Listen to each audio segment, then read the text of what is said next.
박원석의 전망, 정의당 박원석 정책위 의장 나오셨습니다. 안녕하세요. 네, 안녕하세요.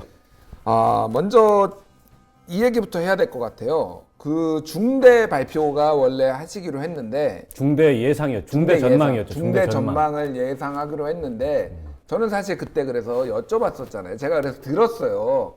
그런데 아직 무르익지 않았다라면서 지난 연말에 이미 그 얘기를 하셨었잖아요. 그렇죠? 예. 그래서 제가 발표하라고 하니까 아직 무르익지 않았다 그랬는데 그게 빵 터져버렸습니다. 그러게요. 예. 안철수 의원의 복귀를 그때 전망하셨었어요. 예.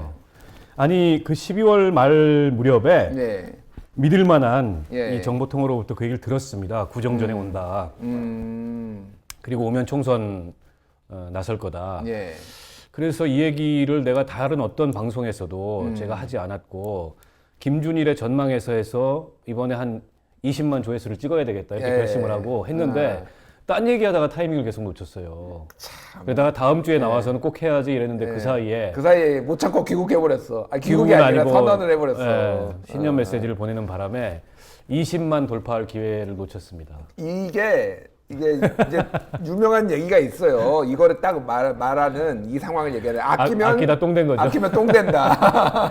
이게 정치도 타이밍이고 방송도 타이밍인데 그러니까요. 타이밍을 놓치는 바람에 좋은 정보를 전망할 수 있었는데 그 전망의 기회를 놓쳤습니다. 예, 좀 뒤에서 우리가 이제 안철수 전 대표의 정치에 대한 전망도 좀 얘기를 들어보고 먼저 이번 한 주의 이슈에 대해서 잠깐만 얘기를 나눠볼게요. 일단 추미애 법무부 장관 이제 임명이 되고 네. 검찰 인사가 코앞인데 네. 이거가 지금 만만치 않아요, 분위기가. 오늘 윤석열 총장하고 35분간 상견례를 겸한 회동이 있었죠. 네. 오늘 회동이 여러모로 좀 이례적이라고 평가를 받는 이유는 예. 기존에 이제 법무부 장관과 검찰총장의 첫 대면은 보통은 비공개 비공식 면담 형태로 이루어졌다 그래요. 예.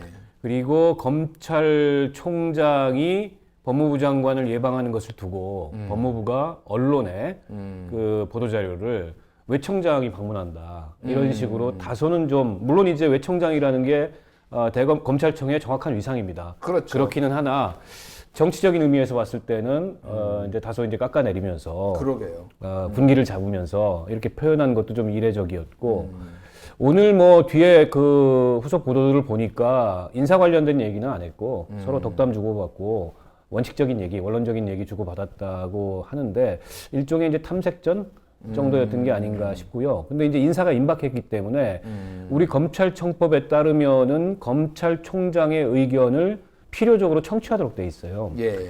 이걸 두고서 이제 협의냐, 혹은 그냥 의견 청취냐, 이 설왕설래가 많은데 이미 인사청문회 때는 그냥 듣도록 되어 있다고 추미애 장관은 얘기를 법 했어요. 조문상으로는 의견을 청취해서 법무부 장관이 제청하고 대통령이 이제 임명을 하도록 돼 있는 거죠. 예. 때문에 협의는 아니에요, 명백하게. 그냥 의견을 들으면 되는 거고 그 의견을 수용할 수도 있고 수용하지 않을 수도 있는 거죠. 그 권한은 법무부 장관한테 있는 거고. 근데 예. 그 얘기를 오늘 본격적으로 나누지는 않은 것 같은데 일단 추미애 장관이 오선에 당 대표를 지낸 이제 정치권의 거물급 인사잖아요. 예.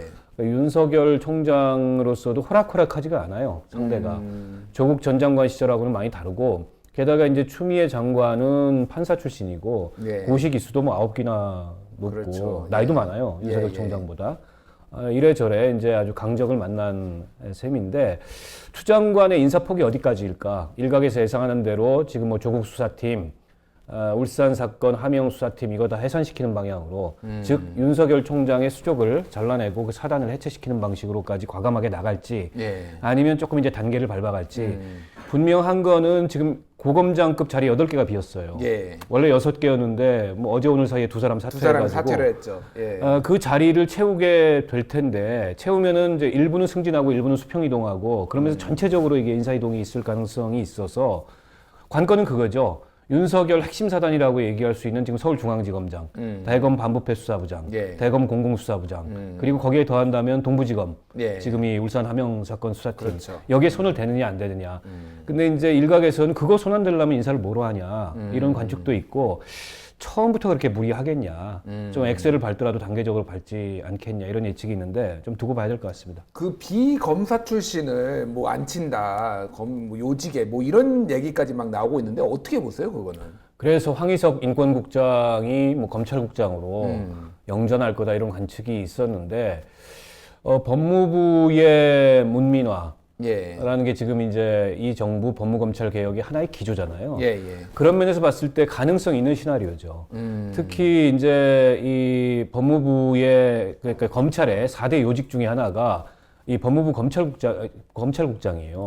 근데 법무부 검찰국장인데 늘 이제 이 검사장들이 오는 자리였고 그게 그렇죠. 검찰의 4대 요직 중에 하나였기 때문에 이 법무부 검찰총장을 계속해서 그렇게 고위직 그 검찰 출신이 차지하는 거는 법무부 문민화 기조하고 맞지 않아요. 그런 면에서 봤을 때 민간을 어쨌든 검사로 임용해서 이 법무부 검찰국장에 갖다 앉히는 지금 어쨌든 법령상으로는 검사가 하도록 돼 있기 때문에 그렇죠. 이런 방안이 있을 수도 있다 예상을 하는데 그렇게 되면 이제 검찰과 조금 충돌이 긴장이나 충돌이 커지겠죠. 그건 지켜봐야 될 대목인데 저는 의미 있는 실험일 것 같아요. 아, 의미가 있는 한다면. 실험이다. 네, 네. 어쨌든 검찰의, 그러니까 법무부의 문민화라는 차원에서 봤을 때 알겠습니다. 자, 패스트트랙 관련해서 검찰이 추미애 장관 임명되는 날 기소를 전격적으로 했습니다. 이거 타이밍도 정치적인 것 아니냐라는 얘기도 나왔지만 어찌됐든 근데 여야 다 같이 반발하고 있어요. 정의당에는 지금 여기 기소된 분 없습니다. 없죠? 없는데 예. 일단 여야 반발 이전에 정말 뒤늦은 수사 결과를 내놓은 겁니다. 이게 사건이 일어난 지 8개월, 검찰로 이첩된 지도 한참 지났어요. 그렇죠. 3개월도 훨씬 넘은 예. 뒤에 결국에는 이제 공수처법이나 검경수사권 조정이 국회에서 어떻게 처리되는지를 보고 나서 한마디로 이제 자유한국당의 효용 가치가 떨어진 거죠. 검찰 입장에서는. 그래서 이제 수사 결과를 내놨는데 자유한국당은 저 정도면 선방한 거 아닙니까? 물론 이제 황교안 대표, 나경원 전 원내대표 등등이 기소됐기 때문에 자유한국당 입장에서는 표면적으로 반발하는데 당시에 부렸던 난동의 수준에 비하면은 지금 14명, 60명이 연루가 됐어요. 예, 14명 기소됐는데 의원이나 대표급은 예. 그 정도면 선방을 한 거고 그 중에 이제 10명만 그 구공판이고 나머지 이제 약식 기소된 거 아니겠어요? 예, 예. 근데 오히려 약간 이제 좀 당황한 쪽은 민주당일 것 같아요. 민주당은 당시에 이제 피해자라고 볼 수밖에 없잖아요. 맥락상으로 보면. 그렇죠. 어쨌든 법에 따라서 회의를 열고자 했고 예. 그거를 자유한국당이 물리적으로 저지하면서 빚어진 충돌인데 공교롭게도 물론 이제 법사위원들이 주로 이제 법사위 진입을 하려다가 네.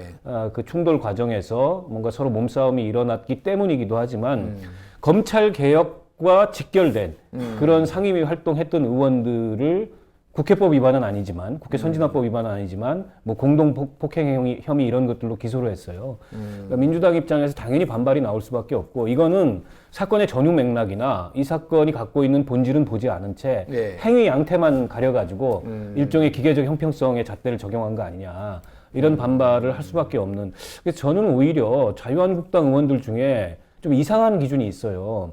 여상규, 김도읍 예. 이 사람들 분명히 당시에 같이 최이배 의원 감금했는데 감금했죠. 예. 이 사람들 기소를 안 했어요. 그러게요. 여상규 의원 같은 경우에는 그 문 앞에 앉아가지고 아니, 소파에 앉았잖아요. 소파에 앉았었죠. 그리고 다 동영상 기록이 남아 있는데. 예, 예. 근데 당시에 방 안에 있던 이를테면 뭐 민경욱이라든지 예. 또 누굽니까 송원석인가 아무튼 예. 이런 사람들은 다 기소가 됐단 말이죠. 그걸로 봤을 때 도대체 잣대가 뭐냐? 이 고무줄 잣대다. 결국에는 자기들 이 개통 출신, 검찰 출신이거나, 판사 출신이거나, 게다가 이제 불출마 선언을 했잖아요, 두 사람 다. 예, 예. 그래서 이게 뭔가 물밑 소통이 있었던 거 아니냐.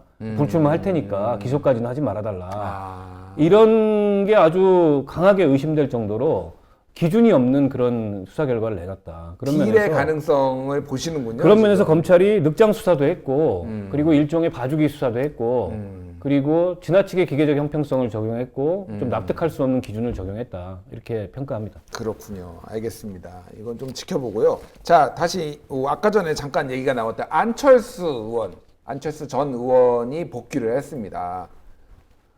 메가톤급 태풍이 될 것이냐, 아니면 찻잔 속에 뭐 태풍이라고 해야 되나? 찻잔 속의 돌풍이 될 것이냐? 어떻게 보십니까?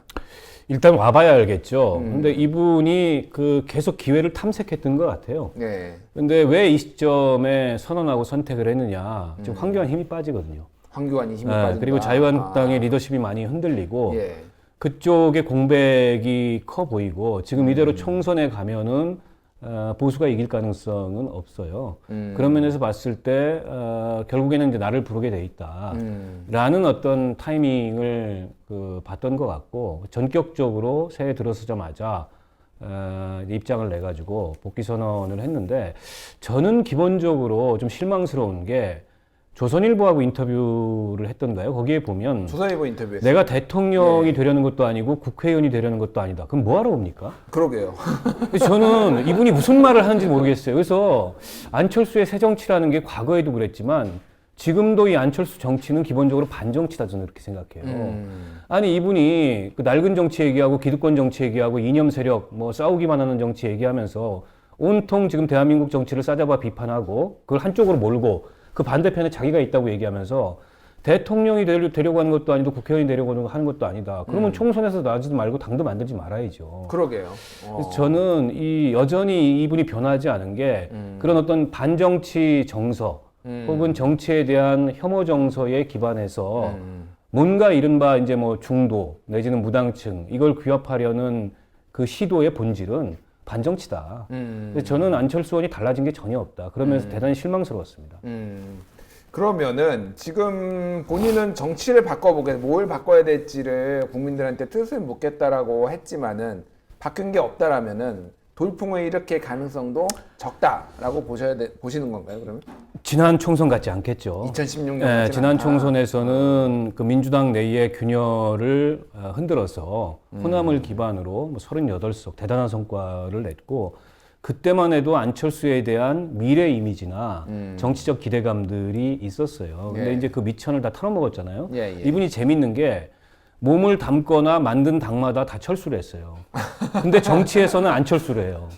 이게 참 재밌는 분이에요, 이분이. 그렇군요. 그리고 저는 약간 개인적으로 좀 기분이 나쁘거나 화나는 게 예. 지금 연동형 비례대표제가 도입이 됐잖아요. 그렇죠. 그러니까 이 기회를 안철수 의원도 유심히 봤을 거예요. 그러면 지난 2016년 선거 같은 성과는 아니더라도 예. 일정한 성과를 지금 이제 자기 미천 몇 명 비례대표 의원이 있고 하니까 낼 수 있다 이런 판단이 들어서 복귀 선언을 한 것 같은데 우리 옛말에 그런 말이 있어요. 이게 사또 지나가라고 길 닦고 놨더니 거지가 먼저 지나간다고. 저희 입장에서는 솔직히 그런 심정이 들고 좀 무임승차하는 거 아니냐. 그렇군요. 게다가 이분이 과거에는 뭐라 그랬냐면 국회의원 200석으로 줄이고 뭐 이래야 된다고 얘기했어요. 그렇군요. 지금 안철수 의원이 저 연동형 비례제나 혹은 이번에 선거제도 개혁된 거에 대해서 본인이 어떤 입장인지 좀 묻고 싶어요. 그렇군요. 알겠습니다. 일단 뭐 나중에 그 전망을 제가 다시 한번 여쭤볼 텐데 굉장히 궁금하네요. 저는 정의당이 의석수를 많이 얻을 것이냐, 안철수 신당이 많이 얻을 것이냐 그거에 대해서는 제가 뒤에 한번 질문을 드려보고요. 네. 자, 지난주 박제 영상 한번 보고 평가를 해보도록 이거 하겠습니다. 꼭 해야 됩니까? 예. 이거가 핵심인데요. 이거 해야죠. 예. 사실은 대통령 지지율이 49.7%. 예, 이 시점에서 50%를 넘어가면 이게 일종의 역주행이거든요. 예. 지금 거의 50에 육박해 있기 때문에 그러게요. 여기서 더 오를까? 47에서 한 49, 예. 요 범위 내에서 등락을 거듭하는 그런 추이를 보이지 않을까 싶고요. 예. 지금 여당 지지율도 뭐 30% 후반, 40% 초반인데 특별한 악재가 없다면 현재로서 제가 보기엔 여당 지지율도 비교적 공고한 편이에요. 예. 한국당 같은 경우에는 내부 결집을 통해서 지지율이 소폭 오른다 하더라도 큰 이 내년 4월 15일까지 선거 전망에서 별다른 큰 변수는 아니다. 정의당은 이제 올라가야죠. 올라가야 올라가야 되고 되나요? 뭐 5.7% 이래가지고는 비례의석이 늘어나도 별로 효과가 없어 이렇게 해서는. 그러려면 정의당도 의지를 강조하는 게 열심히 한다는 걸 강조하는 게 중요한 게 아니고 예. 뭔가 이제 변화를 보여야 되죠. 정책으로도 보여야 되고 인물로도 보여야 되고 그런 고민들을 하고 있습니다. 자, 일단은 대통령 보합세, 민주당, 한국당 보합세거나 소폭 상승, 정의당은 10%대를 바람이라고 말씀하셨는데 바람이었습니다. 전망이 예, 아니라. 알겠습니다. 자, 일단 저기 대통령 지지율 한번 볼까요? 대통령 지지율은 49.7%에서 49%로 소폭 빠졌네요. 보합세 뭐 큰 틀에서 보면은 거의 맞았던 것 같습니다. 어쨌든 게다가 긍정이 더 많은 높은 것도 유지가 되고 있고요. 뭐 이 정도면은 거의 뭐 맞췄다라고 볼 수 있을 것 같은데 이거는 뭐 어떻게 지금 보시나요? 아니 뭐 대통령 지지율은 지난주와 거의 비슷하다고 봐야 됩니다. 0.7% 정도의 등락은 네. 사실은 어떤 정치적 계기나 변수가 없어도 조사할 때마다 다를 수 있는 그렇죠. 정도의 예. 이 등락폭이기 때문에 그렇게 보는 게 맞을 것 같고요. 근데 정치적으로 보면은 뭐 호재들이 상당히 있었습니다. 네. 공수처법 어쨌든 진통 끝에 통과가 됐고 또 연말에 그 사면도 있었고 그리고 뭐 권력기관 개혁에 대해서 변함없는 그런 의지도 밝혔고 또 일부 이제 장관들의 그 총선 출마 여부가 굉장히 이 촉각을 곤두세운 이슈였는데 불출마 선언을 하면서 당분간 이제 국정 안정에 전념하겠다 이런 것도 있어. 이런 건 다 대통령한테 호재로 작용을 했던 거고. 그에 반해서 악재라면은 여전히 이제 뭐 한편에서 진행되고 있는 검찰 수사인데 제가 거듭 말씀드리지만 생각보다 이게 별로 악재가 안 되고 있어요. 그러게요. 종편에서는 하루 종일 읽어가지고 노래를 부르는데 예. 그에 비해서 이게 지지율 등락에 별로 영향을 못 미치고 있다. 이게 이제 종편이 보도하는 그런 논조나 이런 걸로 보면 지지율이 막 떨어져야 되거든요. 그러게요. 하루 종일 그거 가지고 방송을 하니까. 네. 근데 그게 이제 여론에 크게 반영을 못 미치고 있는 것 같고요. 그렇습니다. 그렇군요. 자, 유의원님이 이런 댓글을 남겨주셨어요. 의원님 부담스러우실 것 같은데 박제 영상 재방하지 말아주세요. 흐흐 이렇게 말씀하셨네요. 감사합니다. 참 올바르신 분이에요. 알겠습니다. 자, 정당 지지율 한번 볼까요? 정당 지지율. 일단 더불어민주당이 한 0.4%포인트 올랐고 자유한국당도 0.7%포인트 올랐습니다. 그리고 정의당은 0.2%포인트 떨어지고 전체적으로 봤을 때는 뭔가 양극화 현상, 뭐 지지 결집 현상이 나타나는 것 같은데요. 결집 현상도 있지만은 예. 이제 이슈인 것 같아요. 이슈. 이슈. 그러니까 민주당은 영입이 있습니다. 영입이 계속 오늘도 뭐 있죠. 5호 예. 영입 이렇게 발표를 했고 또 아까 제가 말씀드렸던 그 겸직 장관들의 불출마 선언, 전략 공천의 여지, 뭐 이런 것들이 민주당이 이제 지지율이 좀 오르게 되는 그런 네. 어떤 내부 이슈들이 있는 거고 한국당은 통합 이슈가 있죠. 그래서 보수 통합, 황교안 대표가 그 얘기도 했지 않습니까? 험지 출마, 뭐 보수 통합 이런 것들이 이슈가 돼가지고 예.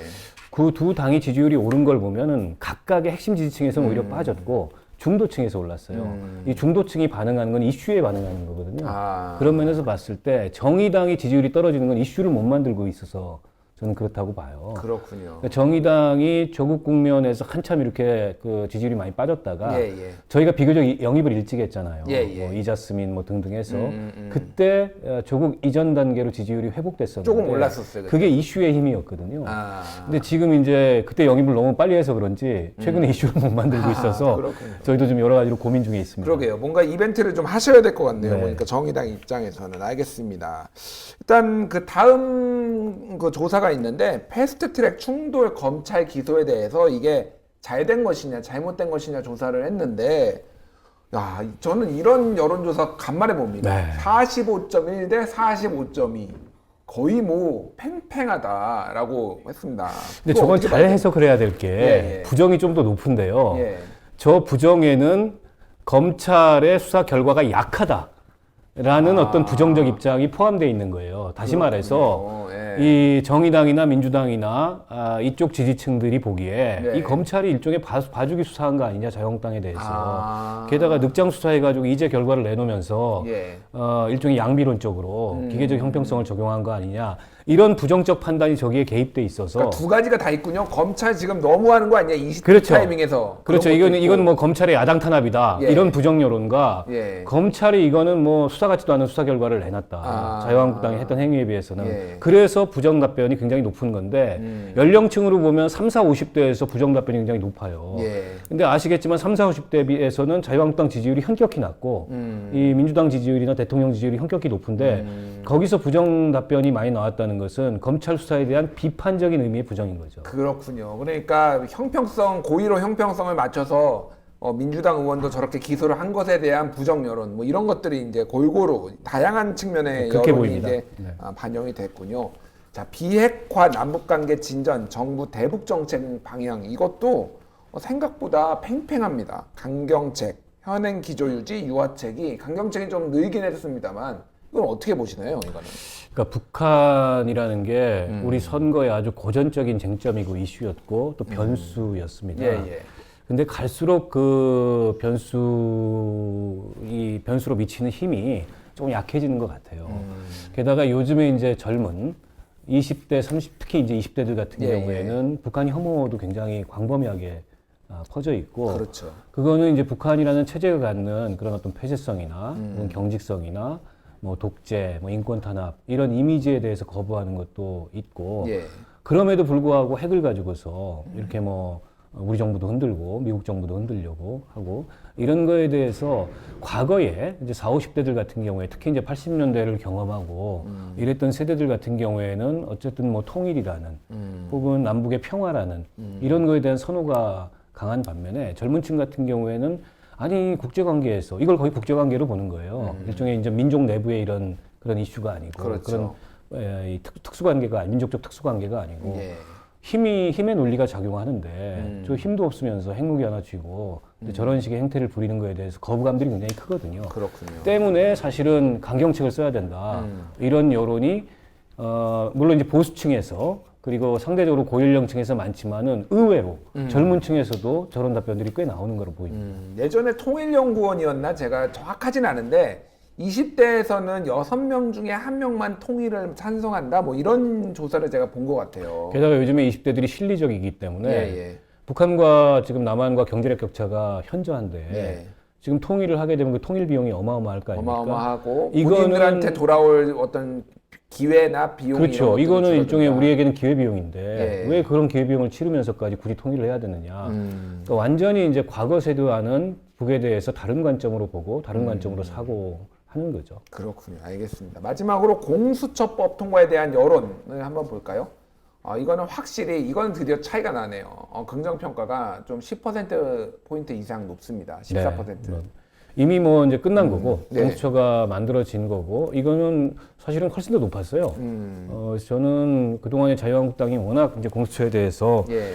악마화를 많이 시도해서 오히려 부정 답변이 많이 올라간 걸로 보이고 이제 관건은 6개월 뒤에 이제 공수처장이 임명이 될 텐데 예. 그 공수처장 임명과 공수처 검사 임명과 이런 공수처 구성을 둘러싸고 총선 이후겠지만 또 한 번 이제 정치적 파장이 있겠죠. 그렇군요. 알겠습니다. 자, 다음 주 전망으로 한번 이제 본격적으로 가보도록 하죠. 이게 저는 제일 기대되고 막 저 혼자 막 너무 좋아 죽겠어. 자, 어쨌든 대통령 지금 뭐 여러 가지 이슈들이 있어요. 지금 어떻게 보시나요? 대통령 수행 뭐 지지도는? 지난주하고 거의 비슷한 전망입니다. 그러니까 47, 49의 범위 내에서 움직인다. 그러니까 이게 지금 청와대 총선 출마자들이 너무 많다. 이런 비판적인 기사들 많이 나오잖아요. 예. 70명에 달한다고 얘기하는데 물론 70명이 다 이제 본선까지 가지는 않을 거예요. 희망자가 70명인 거지. 네. 근데 다른 어떤 정부 때보다 이렇게 청와대 출신들의 총선 희망자가 많은 이유는 대통령 지지율 때문입니다. 그러니까 여당 지지율보다 대통령 지지율이 훨씬 높기 때문에 그러게요. 예. 이게 공천 경쟁이나 혹은 본선에서도 청와대에서 근무를 했다는 게 굉장히 유리한 그 한 요소로- 줄이 굉장히 유리하다. 유리한 요소로 작용을 하기 때문에 이제 너도 나도 앞다퉈 출마를 하는데 저는 조금 이 적절히 여당이 걸러낼 거라고 보고요. 왜냐하면 네. 자칫하면 부담이 되고 저기 역풍이 불 수 있기 때문에 그럴 만큼 지금 대통령 지지율이 굉장히 안정적인 추이를 보이고 있고 큰 변수 없는 한 크게 떨어지지도 여기서 뭐 더 올라가서 50을 넘을 것 같지는 않고 그래서 47, 49 범위에서 움직인다. 47, 49면 너무 편차 큰 거 아닌가요? 뭐 48, 49라고 하죠. 48, 49로 예, 좀 좁혔습니다. 알겠습니다. 자, 자유한국당과 민주당, 정의당 어떻게 보시나요?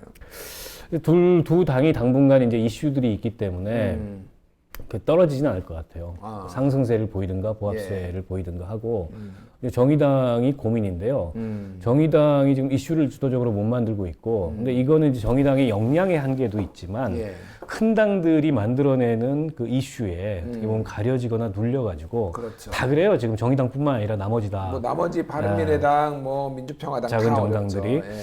그래서 정의당도 뭐 제가 보기에는 조금 오를 가능성은 있으나 이게 이제 7%대를 회복해야 되거든요. 그게 이제 요 선거제도 개혁 그 통과 국면에 그 직전 국면의 지지율이었기 때문에 거기까지는 조금 시간이 걸릴 것 같고 그때까지 이제 어떤 이슈를 좀 주도할 수 있느냐 정책위의장으로서 막중한 사명감을 느끼고 있습니다. 알겠습니다. 자, 마지막 이거는 이거 스페셜 질문입니다. 자, 정의당과 안철수 신당, 그게 뭐 바른미래당으로 됐든 안철수 대표가 들어가는 그 당, 자, 의석수 어디가 더 많을 것 같습니까? 선거 제도만으로 보면 이제 정의당의 가능성이 높죠. 정의당의 가능성이 높다. 그 안철수 의원이 와서 신당을 만들지 안 만들지는 모르겠지만 만든다 치고 만든다고 치고 가정하고.